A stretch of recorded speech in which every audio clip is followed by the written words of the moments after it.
Olá, eu estou aqui mais uma vez, só que agora para falar sobre unidade 1 de gestão de pessoas.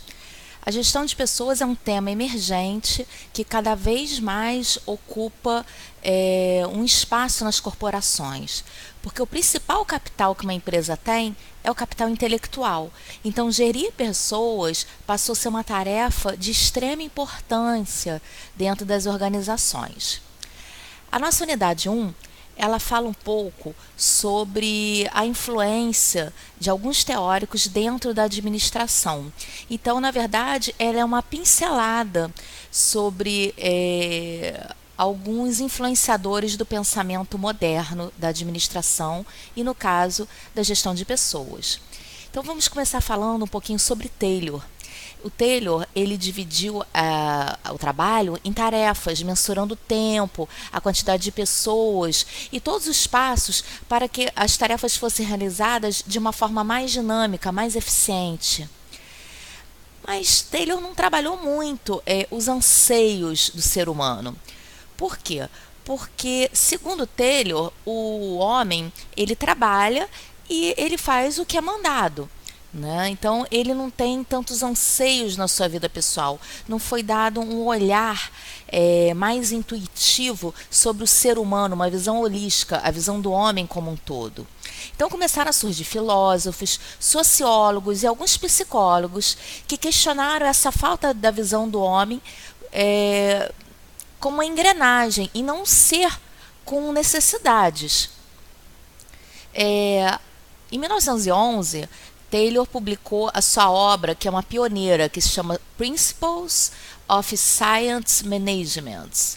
Então, essa obra, ele fala do mecanicismo, né? Então, ponto de partida para uma afirmação da gestão como ciência. Então, é a primeira vez que se pensa que gerir também é uma ciência. Então, foi a partir de Taylor que houve essa visão. E o que Taylor propôs, tá? Que o trabalho ele pode ser agrupado e sintetizado em 5 pontos. O primeiro, a individualização do trabalho, então cada um tem a sua tarefa. A decomposição do trabalho, o que é isso? Quais são as partes que compõem aquele trabalho? A descrição pormenorizada dos postos. O que cada um vai fazer? O que um gerente faz? O que um operador de máquina faz? O que um responsável pela limpeza faz? Uma planificação rígida e detalhada das tarefas e a organização da empresa e dos circuitos de comunicação. Essas foram as propostas de Taylor. Por exemplo, os desenhos de layout dos armazéns, a gestão dos estoques, o fluxo de tarefa. Todos esses sistemas de eliminação de tempos mortos foram a partir de Taylor. Quando vocês lembrarem de Taylor, lembra do primeiro T dele, Taylor Tempo. Então, ele cronometrava como essas atividades eram realizadas, qual o tempo que se levava em cada tarefa. Depois, nós vamos ter na unidade 1, falando sobre Fayol. Fayol é um turco, né, que estuda na França, e ele tem uma visão da gestão enquanto um corpo de conhecimentos. Então, ele tem uma contribuição no que tange à especialização de funções na área de produção. Então, é a primeira vez que se fala que nós podemos ter funcionários especializados em uma determinada área. E ele propôs a divisão de áreas em administrativa, financeira, comercial, um setor preventivo, né, porque a gente tem que saber os riscos, né, aqueles setores da empresa que trabalham para prevenção de riscos, acidentes de trabalho, maquinaria. Então, foi a partir de Fayol que houve esse pensamento em segmentar áreas, em dividir. Então, depois dos clássicos, diferentes perspectivas e novas contribuições enriqueceram o pensamento científico no que se relaciona à gestão. Então, nós temos aí os gestores e cientistas clássicos e comportamentais. Como que se dá essa divisão? Nós temos os neoclássicos de comportamento, que é o Mayo, o Wesberg, o Maslow, o McGregor, o Lewin.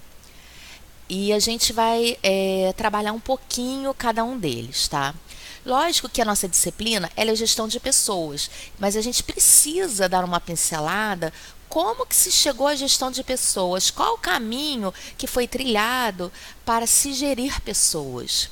Então, Elton Mayo, ele é australiano, ele era um médico e ele ficou conhecido por um conjunto de estudos que ele desenvolveu na GE. Os estudos deles, eles tinham focos que envolviam grupos de trabalho. Então, tipo, como que a iluminação, uma melhor iluminação no ambiente de trabalho pode afetar a produção. E as pausas de trabalho, elas contribuem para o melhor aproveitamento da proatividade do funcionário? A supervisão e a liderança formal e informal dos grupos, como ela se dá? Então, ele trabalhou vários aspectos comportamentais, o Mayo. E tem a experiência de Hawthorne, de 1927, que foi realizada em Chicago, que teve a finalidade de determinar a relação entre a intensidade de iluminação e eficiência dos operários medida através da produção. A experiência foi coordenada por Mayo e alguns colaboradores dele, e estendeu-se para fadiga, acidentes de trabalho, rotatividade pessoal, o efeito das condições de trabalho sobre a produtividade pessoal. Olha como que nós já evoluímos. Nós saímos de Taylor, que cronometrava as atividades e não estava preocupado se aquilo dava fadiga ou não. Fomos para Fayol, que foi um defensor do estudo da administração. Agora a gente veio para a escola comportamental, que é o Elton Mayo. Então, para ele conduzir esses experimentos relacionando produtividade e condições físicas de trabalho, ele partiu de uma premissa, que ele aumentando a luminosidade, a produtividade também aumentaria. Na época, valorizava o bem-estar dos operários, mantendo salários satisfatórios e boas condições de trabalho. A empresa não estava interessada em aumentar a produção, mas em conhecer melhor seus empregados. E tem um link aqui no slide desse vídeo, porque todo vídeo que eu faço um slide de suporte que fica na Mediateca. Eu coloquei um link para vocês conhecerem mais sobre essa experiência de Hawthorne. E agora a gente vai para Herzberg, que a gente bota ali os fatores fundamentais de satisfação no trabalho. Então, a sua principal contribuição inspirou muitos investigadores clássicos que também prosseguiram com seus estudos. Ele incluiu não apenas uma abordagem taylorista de organização mecânica, mas também um enriquecimento individual de tarefas, designação que ficou conhecida esta como corrente de pensamento. Herzberg definiu a satisfação dos trabalhadores. Então, ele dividiu em dois tipos de fatores: fatores higiênicos e fatores motivacionais. Então, o que seriam fatores higiênicos para Herzberg? Seriam fatores que referem-se à condição física, ambientes de trabalho, que não depende só exclusivamente da cultura da empresa, mas a forma como os gestores dão condições de você trabalhar. E os fatores motivacionais, que são as tarefas, as responsabilidades, reconhecimento e a realização do seu posto de trabalho. Porque quando você vai trabalhar, não é só um ganho salarial, você quer ser valorizado, você tem que ter uns fatores motivacionais. Você sempre está querendo fazer o seu melhor se você vai chegar em algum lugar. E os fatores higiênicos são: seu trabalho dá condições de você executar a sua tarefa da forma devida, ele dá uma cadeira adequada, ele dá um computador adequado. Então, Herzberg fez esse estudo. E a gente pode fazer aqui um parâmetro entre Taylor e Herzberg. Então, o enriquecimento individual das tarefas proposta por Herzberg difere do Taylorismo, porque o Taylorismo ele prega o quê? Tarefas individuais, e que as motivações individuais são meramente materiais. Que Taylor falava que o único motivo, né, ou pelo menos fundamental, para o ser humano se motivar no trabalho seria o ganho financeiro. E Herzberg já colocou que não, que tem outros fatores, esses higiênicos e motivacionais. E aí veio Maslow com a pirâmide das necessidades. Vocês já devem ter visto essa pirâmide das necessidades, que hoje em dia eles até brincam, botando na pirâmide também que internet é uma necessidade, uma boa rede Wi-Fi é uma necessidade. Maslow dividiu grupos de tipo de necessidade de uma pirâmide, com a base associada, a base da pirâmide, associada às necessidades básicas ou primárias do ser humano, que a gente fala necessidades fisiológicas, e o topo da pirâmide, as atividades secundárias, relacionais. Então ele começa que, primeiro a gente lá no topo da pirâmide, a gente tem a necessidade de quê? A necessidade básica ou fisiológica. Você tem necessidade de comer, você tem necessidade de várias coisas básicas para você sobreviver. Depois a gente tem o quê? Uma necessidade de segurança. Porque é perigo de roubo, doença, desemprego. Então para a gente ter uma paz de espírito, a gente tem que ter a necessidade de segurança, né? A gente quer uma segurança. Depois nós temos as necessidades sociais, nós queremos nos relacionar bem com os colegas de trabalho, a gente quer compreensão, a gente quer aceitação, a gente quer consideração e amizade.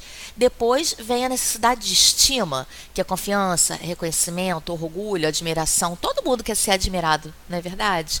Quando eu faço um slide para vocês e gravo um vídeo, eu quero atingir o melhor do meu aluno, eu quero que vocês aprendam, eu quero que vocês interajam no fórum, eu quero que vocês me mandem dúvidas, eu quero que vocês aprendam. Essa é a minha necessidade de estima que está sendo suprida, né?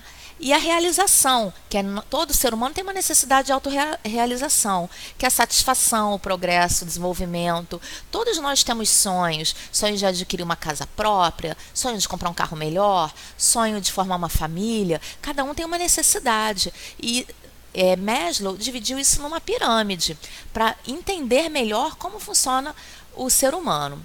Outra teoria é a teoria de MacGregor, que é a teoria X e Y. A X é que ele fala que todo mundo quer ser liderado, tem que ter supervisão, que as pessoas não tendem a não gostar de trabalhar e as pessoas só trabalham se elas forem cobradas. E a teoria Y é outros líderes diligentes que se realizam pelo trabalho e que se dedicam às suas tarefas e atividades profissionais. Então, o MacGregor, ele dividiu em X e Y. X é aquele cara que não gosta de trabalhar e tem que ser supervisionado. E Y é aquele cara que tem um fator motivacional e que ele tem uma autogestão e ele quer chegar a algum lugar. E nós temos lá também o Fordismo, né? O Henry Ford, né? Que começou a trabalhar com uma linha de produção.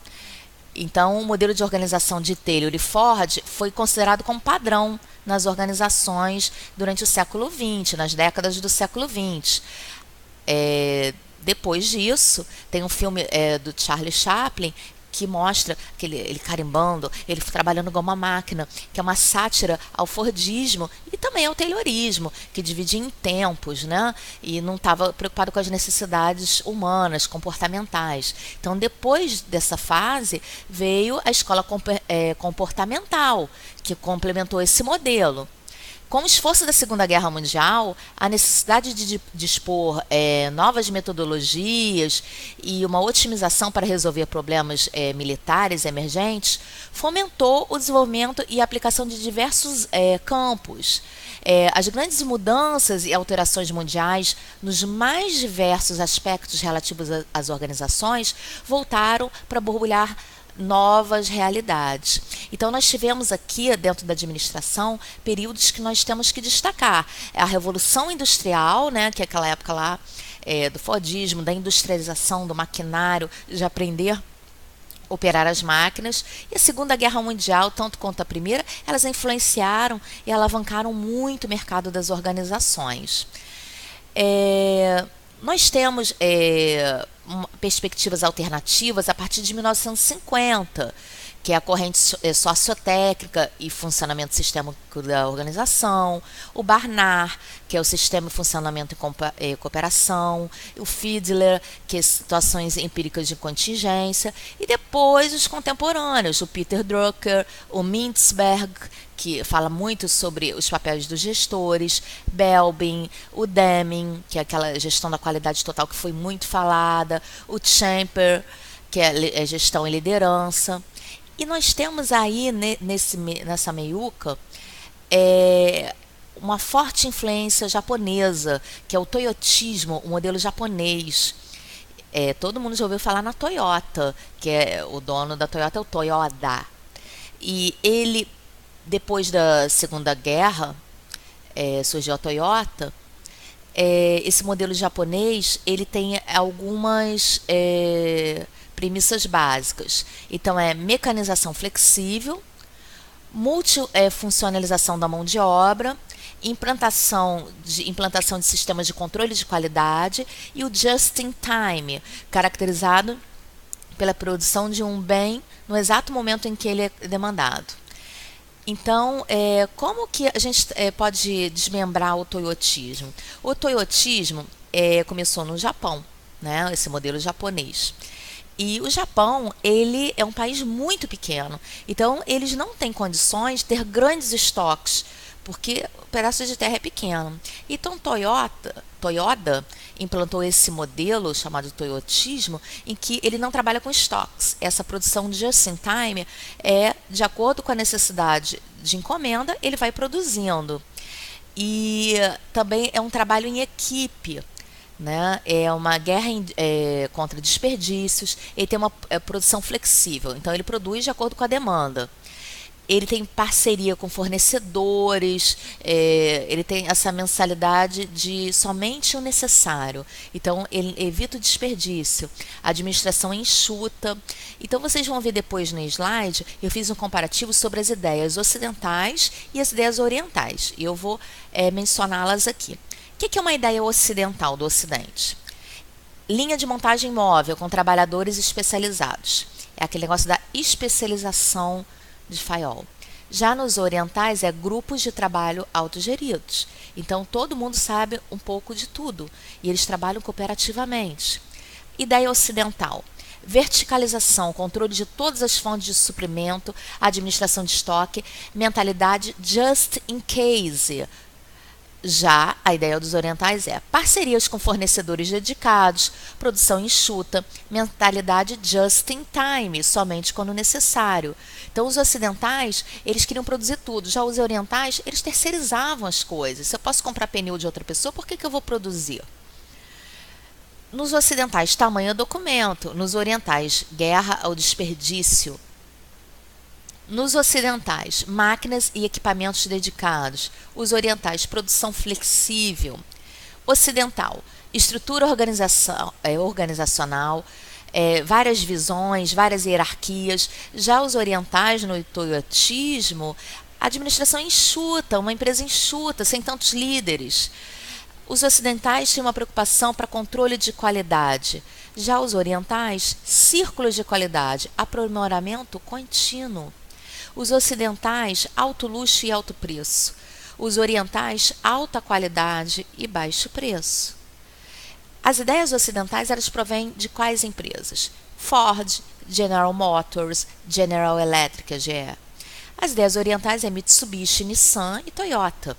Então, eu acho muito legal esse quadro que vocês vão ver lá no slide e que eu mencionei agora no vídeo, porque vocês vão começar a contemporaneizar a nossa disciplina.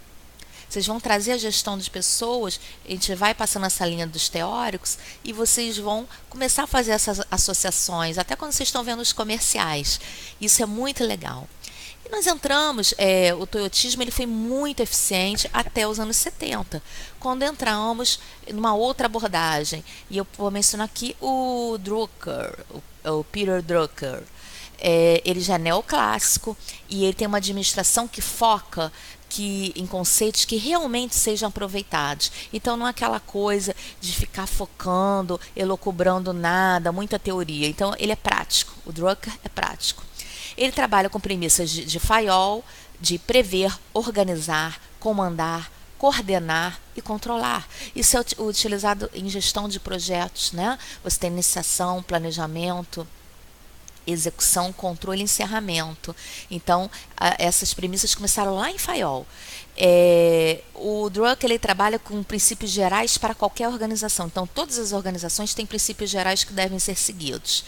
E a ênfase de Drucker é nos objetivos e no resultado. E agora nós vamos falar no Dave Ulrich. Ulrich, ele é um dos principais teóricos da parte de RH. Então, ele argumenta que o RH deve exercer múltiplos papéis. Quando a gente fala assim, recursos humanos, tem que gerir o capital humano, mas o que a gente está realmente falando? Então, ele fala que tem que administrar as estratégias de recursos humanos, a administração da transformação e da mudança, a administração da infraestrutura da empresa, a administração da contribuição dos funcionários. Então, são vários pilares. Para o exercício desses múltiplos papéis, o RH deve compartilhar responsabilidades com os gerentes de linha da empresa, porque tem gente que retém o conhecimento e não compartilha. A gente tem que trabalhar em equipe. Tá?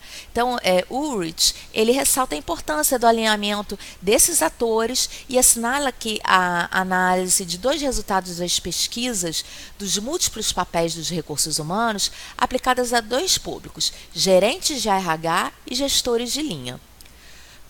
Aí ele fala assim, pode contribuir em diversos sentidos para um melhor entendimento da função de RH e das expectativas da empresa. Porque se o gerente de RH não está em consonância com o gestor de linha de produção, vai ficar muito difícil esse trabalho. Então, a gente trabalha em equipe hoje em dia, ou deveria, né? Então, o gestor de RH ele tem que ter esse olhar. Ao final do slide, que vocês vão ver na mediateca, eu coloco uma reportagem, que é uma entrevista com Dave Ulrich para revolucionar sua empresa. Eu espero que vocês leiam. Bem, esse foi o vídeo da unidade 1. Espero que vocês tenham gostado. Qualquer dúvida, vocês coloquem lá no fórum ou mandem mensagem, que eu sempre respondo, ok? Um grande abraço.